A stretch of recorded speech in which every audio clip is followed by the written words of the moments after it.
What do you see when you look up to the sky? Some people's answers would be the moon and how different it looks on different nights. For my project, I decided to do a paper mache moon. The moon phase my moon is currently in is the waxing crescent. I chose to do this because the weight of the full moon would have been too heavy to stand up by itself. I made my moon out of paper mache. For this, I used water, flour, newspaper, and cardboard. If I were to do this again, I would have used tissue paper instead of newspaper. It would have been a lot faster to dry, and I feel like the texture would have been a little bit more for what I was going for, and I wouldn't have been able to shape the tissue paper into craters, and I will talk about that a little bit more further down in this video. The shape of my moon is filled with two curved lines. There's one from this point going to this point, and then from this point, the back way, back to the bottom point. Curved lines change direction slightly with no sharp turns. It suggests comfort and ease to viewers. Curved lines are also mostly seen in the natural world. In the PowerPoint, curved lines show grace, movement, and flexibility. I think this fits with my moon phases perfectly because the moon phases are always changing based on its placement in the sky. I think that is graceful because it always moves at the same pace and we can always expect what it's going to do next. I have a lot of negative space in my moon, and negative space is when the lines enclose a certain area. The shape of my moon is enclosed, meaning it has negative space. So what it means by enclosed is there's points, and these points line up to each other, making there's no like open space. So it's a closed space, it's a closed shape. The form of my moon allows viewers to start at one point of the moon and direct their eye movement to the bottom of the curve. An example of this is Van Gogh's Starry Night and how his art has people's eyes moving in the direction of his painting. So that's that blue and yellow one where the lines are going like this. Usually your eyes will start here and flow with his painting motion.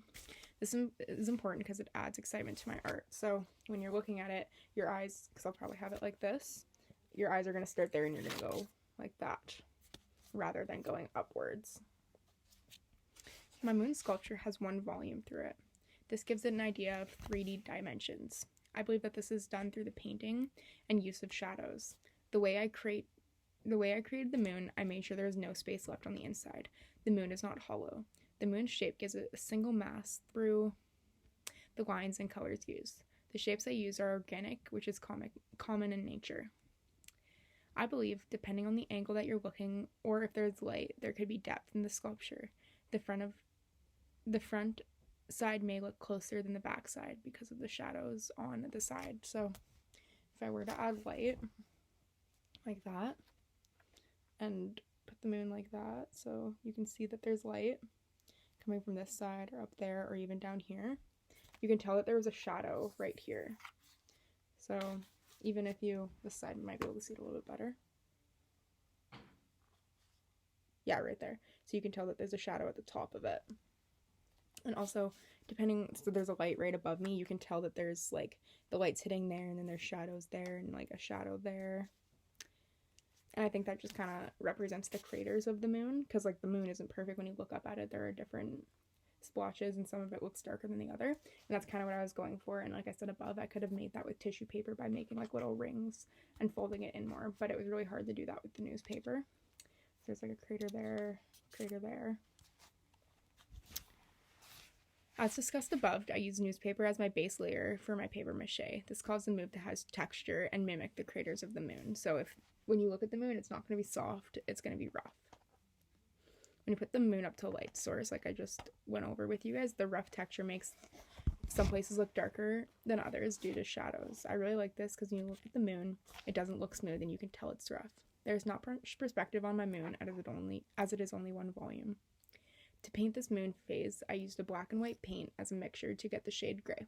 I think gray would be on the cool color side of the color wheel because it is close to blue. Cool colors suggest distance, which is relatable because the moon is in space. The psychology of the color gray means neutrality and balance. This meaning most likely comes from being a mix of black and white. In previous years, gray has picked up on some negative connotations when it comes to depression and loss. Its lack of color makes it dull. Since gray lacks vibrancy and is dull, it is considered to be low intensity. I chose to do the moon phase because it works in the grade 6 curriculum. The students study the moon and its phases. The moon is a great visual for students because they are able to look at it when I'm teaching my lesson plan and remember the starting point for their moon phases. I believe that this is a great addition to the musical because when the narwhal gets up to the sky, it may get dark at some point, and we don't know how long the narwhal will stay at the top of the ocean. Thank you.